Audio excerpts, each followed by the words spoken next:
Bonjour tout le monde, c'est Valile. Aujourd'hui, on se retrouve pour poursuivre notre série sur l'oracle de la Morrigan. Et en plus, on est en pleine saison d'automne, donc c'est un peu sympa à faire, c'est rigolo. Ça s'y prête bien au niveau des énergies. Je vais tout de suite éliminer au minimum la boîte parce qu'elle ne nous sert pas tellement. Et je vais me focaliser sur la carte. J'ai accumulé du retard parce que comme je l'avais dit, en septembre, ça a été très intense. Et puis début octobre aussi. Donc là je fais un aparté, vous voyez, je fais tout le temps des parenthèses quand je fais mes vidéos.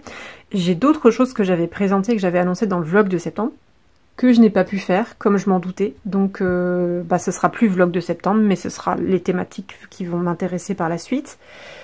Quand j'aurai la possibilité de le faire, il faudra que je rassemble mes morceaux de cerveau. Et au niveau de l'oracle de la Morrigan, j'ai déjà au moins 4 cartes devant moi qui sont à faire.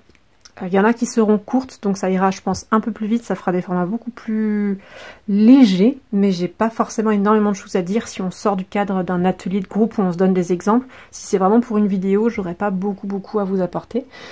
J'espère que ça vous ira comme ça, mais pour l'instant, je vais faire au plus pragmatique et au plus simple. Si je prends la carte, qu'est-ce qu'elle me dit? Et quand il y a des cartes qui sont très ciblées et qui n'ont pas forcément beaucoup de sens variés, je vais rester là-dessus.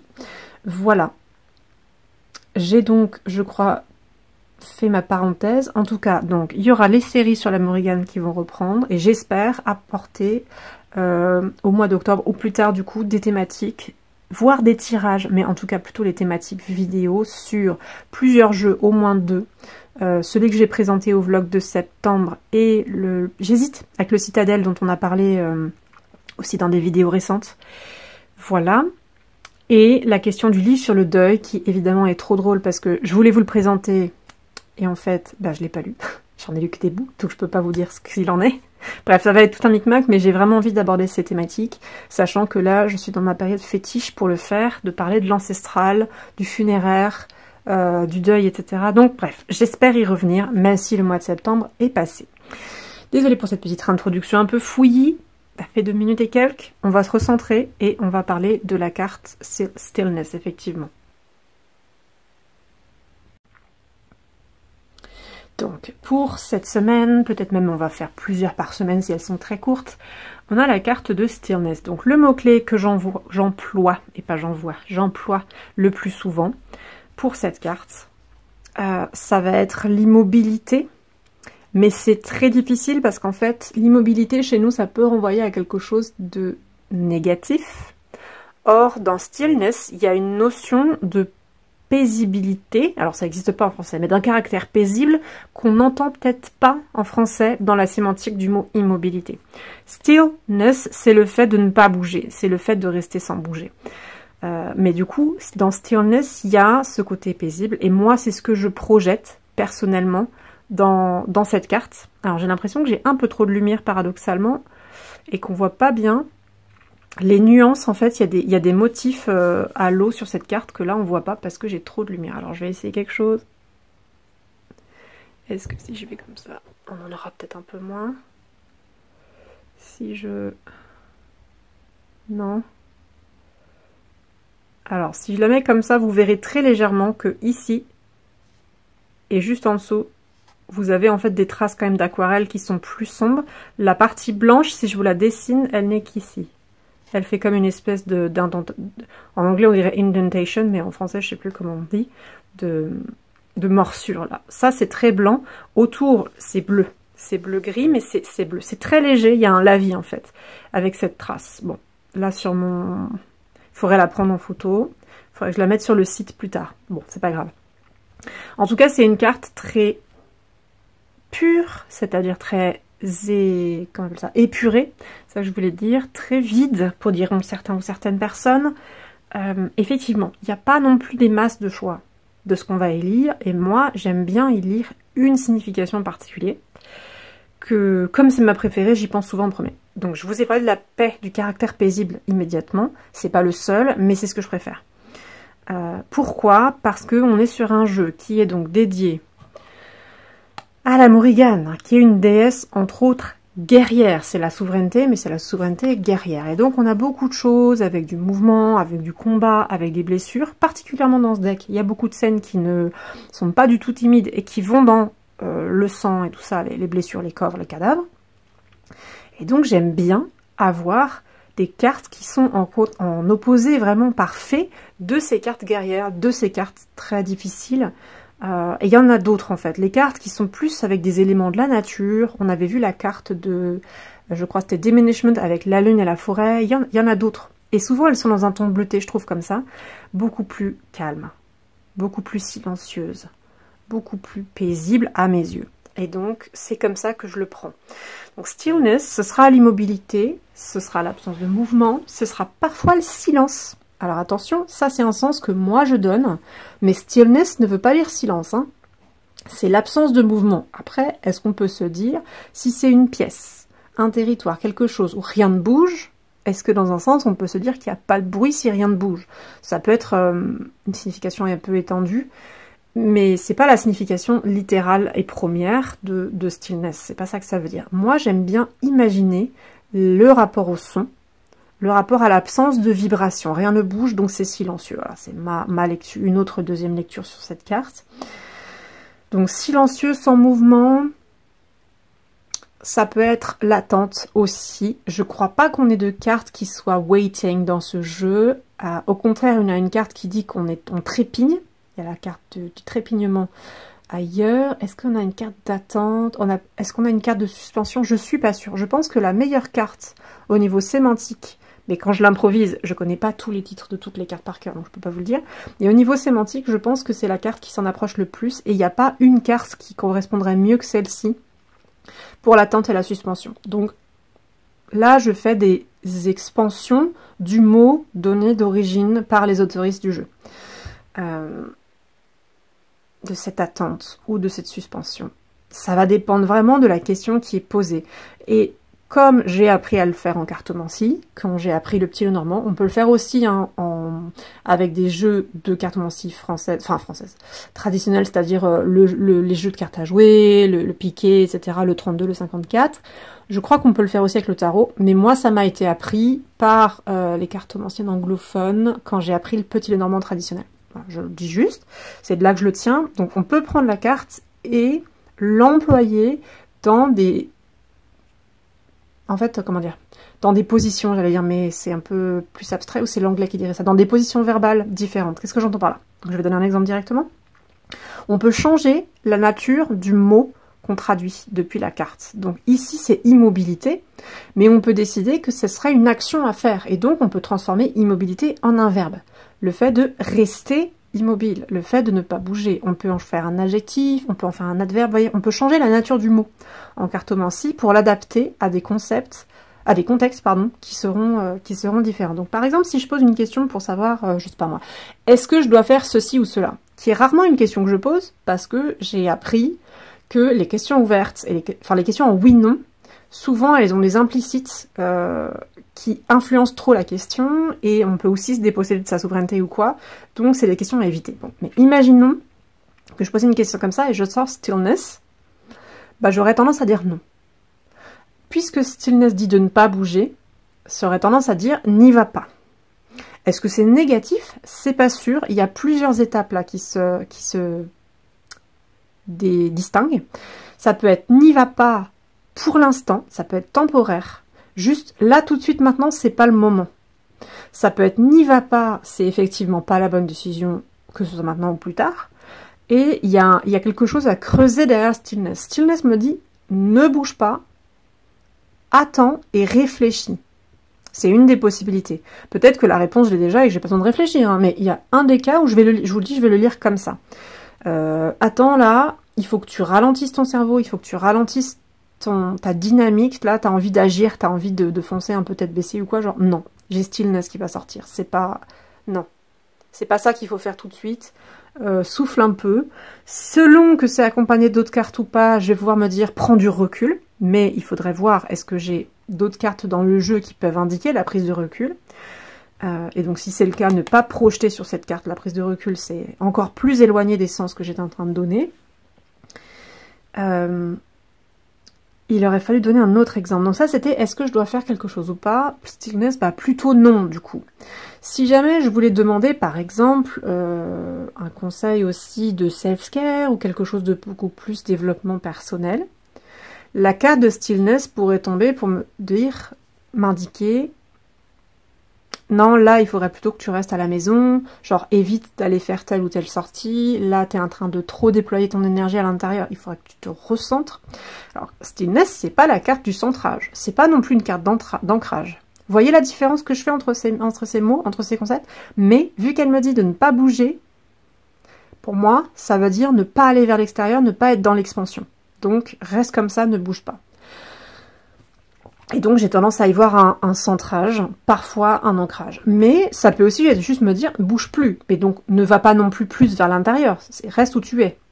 Vous voyez, ça va dépendre vraiment du contexte. Il faudra voir.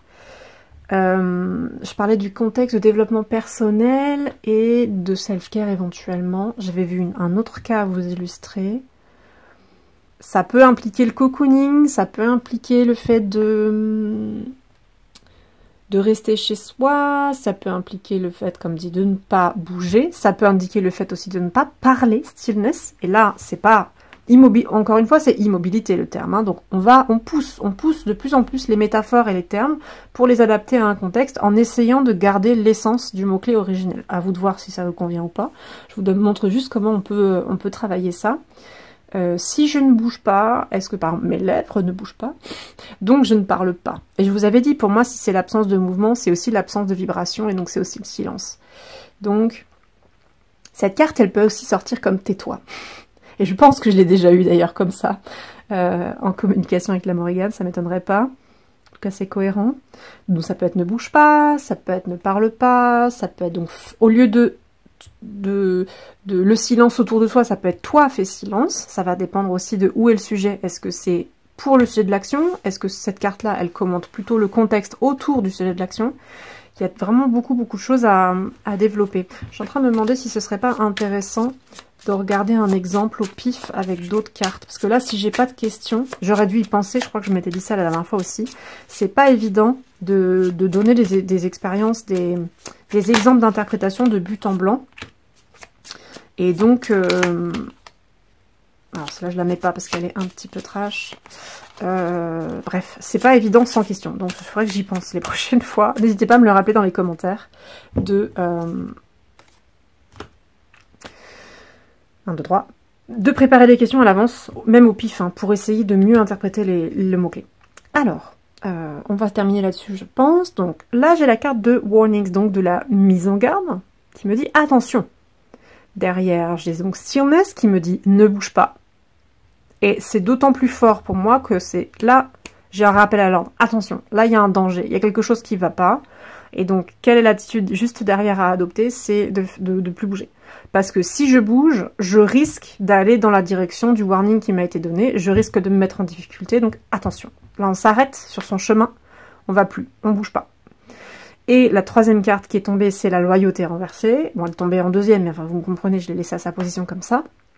Ça pourrait être, si tu continues, donc je continue, si c'est moi évidemment le consultant, la consultante, si je continue dans le chemin dans lequel je m'étais engagée, dans les actions dans lesquelles je m'étais engagée, je risque de faire une bourde, éthique, alors que ce soit dans le travail, les amis, quelque chose, la spiritualité, je risque de manquer à la loyauté, si la loyauté c'est une valeur importante pour moi.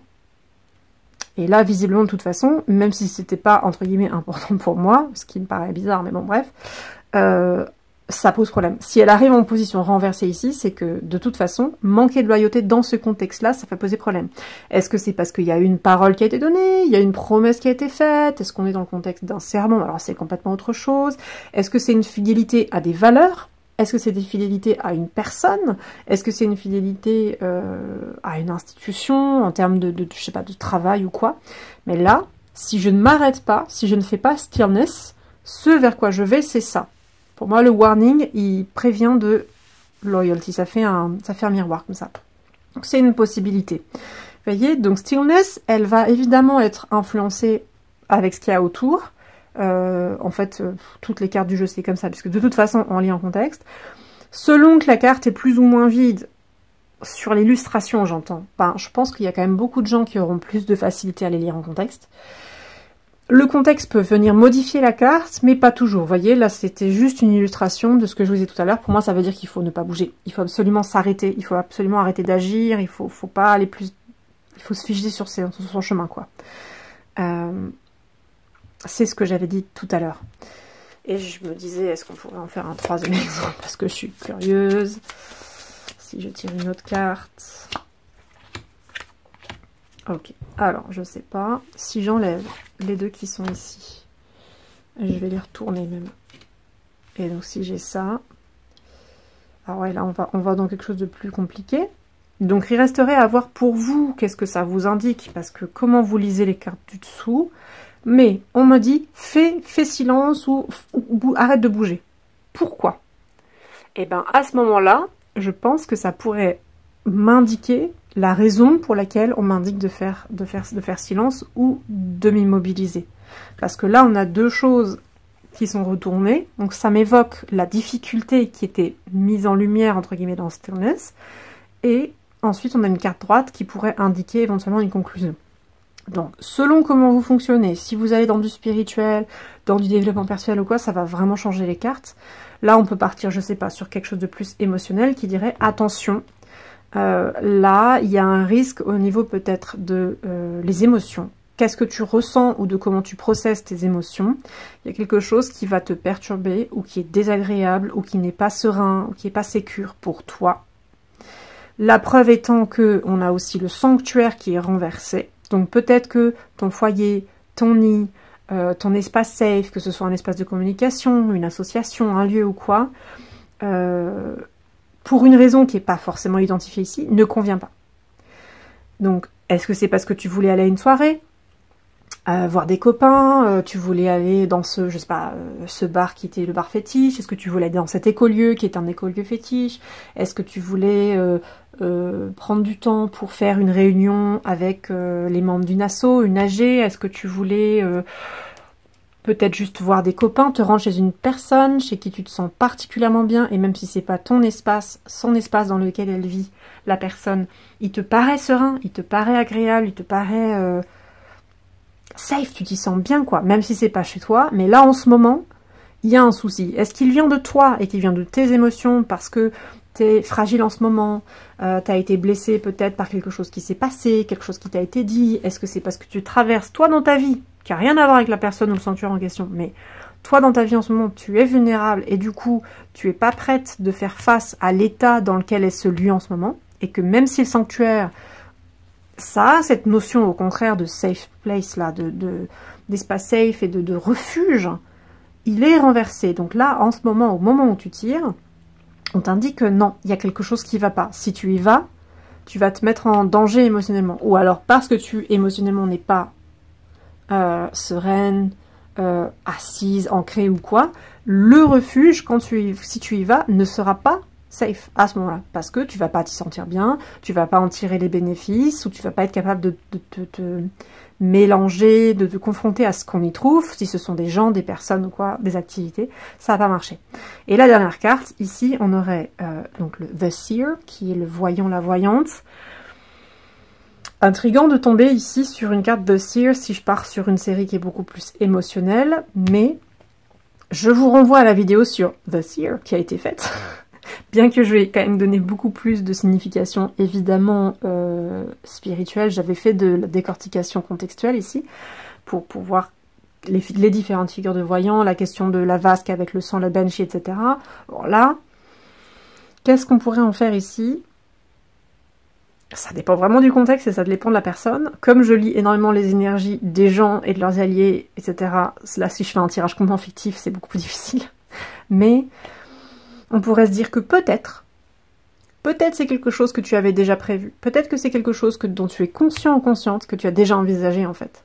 Parce que The Seer, c'est quand même la figure de la personne qui voit ou de la personne qui sait.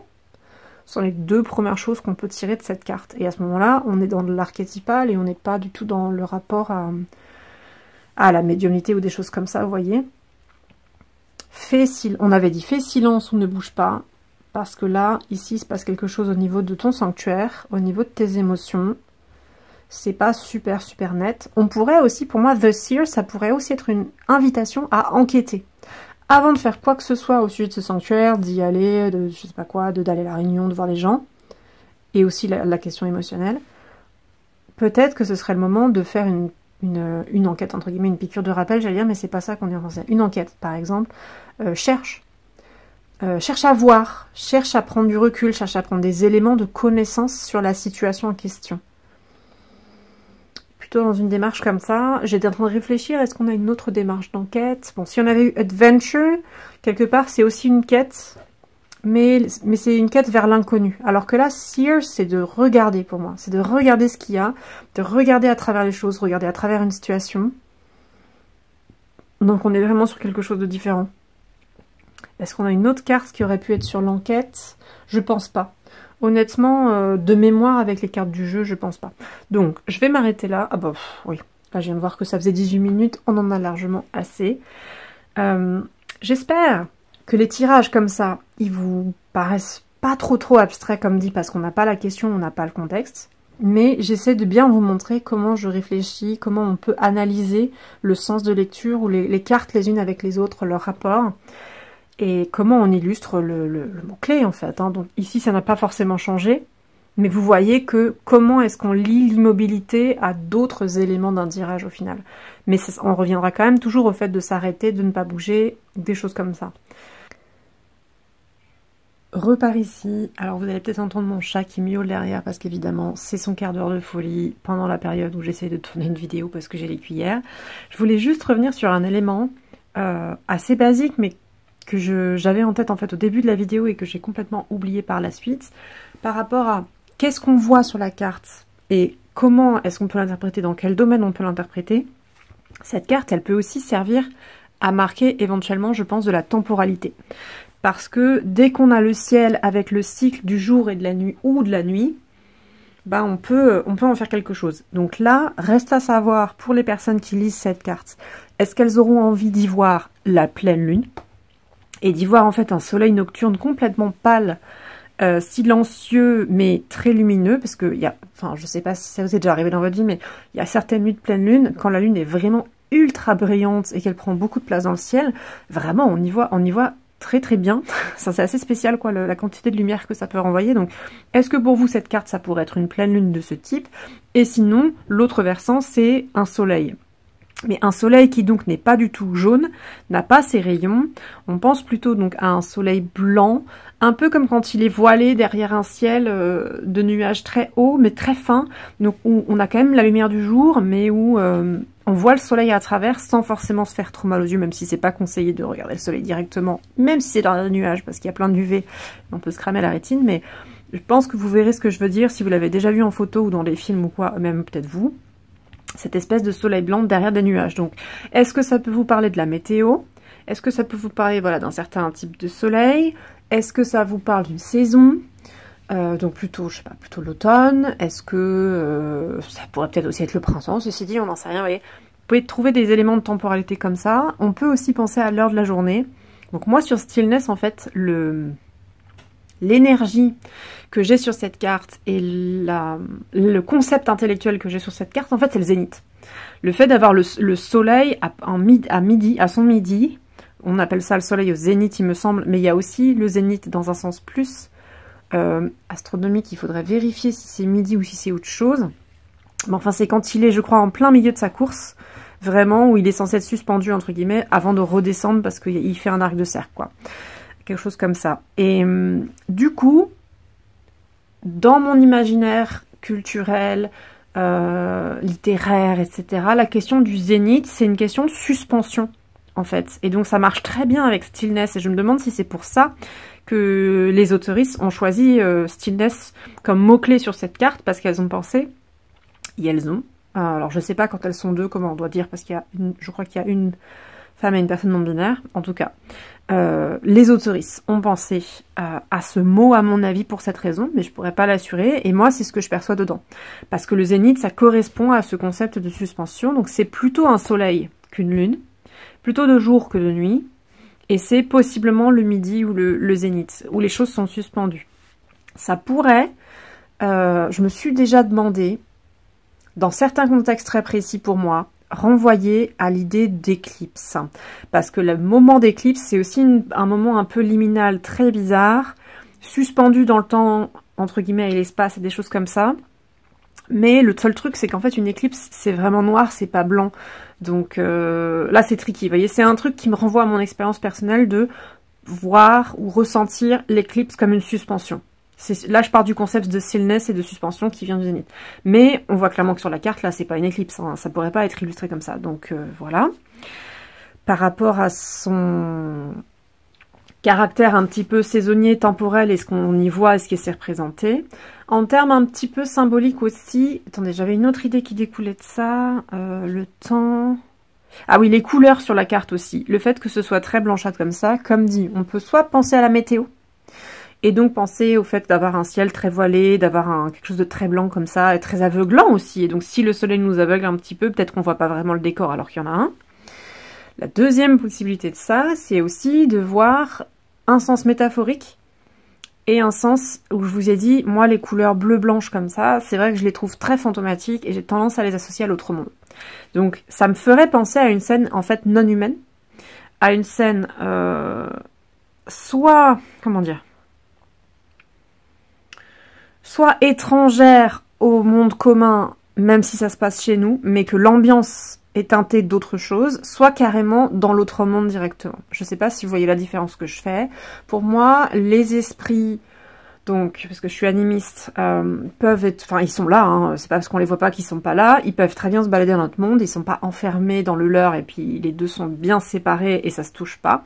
Donc, il peut y avoir des scènes étranges, suspendues, vraiment marquées d'une énergie qui n'est pas celle de chez nous, qui n'est pas celle des humains, même si on se trouve là sur Terre dans le monde commun. Il peut y avoir cette énergie. Mais l'autre facette de ça, c'est de carrément y voir un message qui concerne pas chez nous, mais qui concerne l'autre monde, je n'en sais rien. Dans un tirage assez standard, du quotidien, développement perso, prédiction et tout ça, ce serait compliqué d'y voir ce sens. Mais étant donné que moi, je l'utilise pour la Morrigan, je l'utilise dans un contexte irlandais, donc où il y a du chi, il y a de l'autre monde, etc., il y a des voyages et des choses comme ça, où... Effectivement, si je tirais même en dehors du contexte irlandais, mais que je faisais un tirage de Spirit Work ou pas, il peut y avoir des questions de faire un voyage dans l'autre monde, interagir avec l'autre monde, chercher un lieu en particulier. Et si cette carte tombait là, elle pourrait m'indiquer peut-être un type de lieu à chercher, un type d'énergie à chercher, ou un voyage à faire. Si c'était une question d'aller dans cette espèce d'espace qui est étranger, là, avec cette lumière très particulière, ou cette espèce d'énergie suspendue. Voilà. Donc ça, tout ça, ça dérive de qu'est-ce qu'on avait comme couleur sur la carte, quel était ce qui était représenté jour-nuit, etc., et comment on l'interprète. Mine de rien, ça faisait un petit supplément, et je suis vraiment désolée de l'avoir oublié au début de la vidéo. Donc c'est pas grave, je vais assembler mes petits bouts, donc je vais essayer de rajouter ça à la fin, en espérant trouver une coupure juste avant la conclusion, pour pas rajouter ça après la conclusion où je vous ai dit au revoir pour que ça fasse pas trop bizarre. Mais clairement ça je vais l'attirer, je pense, après je crois que j'ai illustré le concept de stillness en tirage pour voir comment on pouvait l'interpréter, mais je pense pas qu'il y a une coupure nette entre le moment où je ne fais que regarder stillness et le moment où je fais les tirages. De mémoire, j'ai tout enchaîné et je pourrais pas couper avant. Donc je mettrai ça, j'espère, après, et de mettre les remerciements par la suite. Donc étant donné que j'espère que je vais vous remercier juste après ça, je ne rajoute pas tout de suite maintenant la clôture et ça va venir juste après. En tout cas, j'espère que c'était clair. N'hésitez pas si vous avez des questions. N'hésitez pas si vous avez des remarques, n'hésitez pas si vous avez des commentaires, des suggestions sur « Ah, moi, stillness, voilà ce que ça m'évoque ». N'hésitez pas aussi, d'ailleurs, à commenter sur « Si j'avais eu ce tirage dans tel contexte, comme tu as dit, moi, j'aurais lu ça comme ça ». Ça peut être super intéressant aussi. Hein. Profitez de l'occasion pour faire un exercice. Hein. Autant qu'on exploite la chose à fond. Et puis, je vous dis, eh bien, écoutez, à une prochaine. Prenez bien soin de vous. Et je remercierai toutes les personnes qui ont écouté la vidéo, que ce soit en entier ou pas en entier, hein, si là vous arrivez juste à la fin mais que vous avez zappé une partie. Si vous avez pris le temps, même quelques minutes, d'écouter la vidéo, mettez un petit pouce en bas, c'est la façon la plus rapide et la plus efficace en tout cas de faire interagir la vidéo avec l'algorithme et de permettre à la vidéo de voyager et de trouver le plus possible de personnes intéressées. Et si vous avez la possibilité, même très court, même avec des émoticônes ou quoi, le petit commentaire sous la vidéo également. Ne serait-ce que me dire qu'est-ce que vous avez préféré, quelle est la partie de la vidéo que vous avez préférée, quelle est la remarque qui vous a le plus percuté, que vous avez trouvé le plus juste ou quoi. Un petit feedback comme ça, vraiment, ça peut prendre une ligne et c'est vraiment extra et ça fait fonctionner l'algorithme également. Voilà, donc je vous invite à bien prendre soin de vous et je vous dis à la prochaine pour la suite de la série sur l'oracle de la Morrigan ou pour des vidéos plus perso.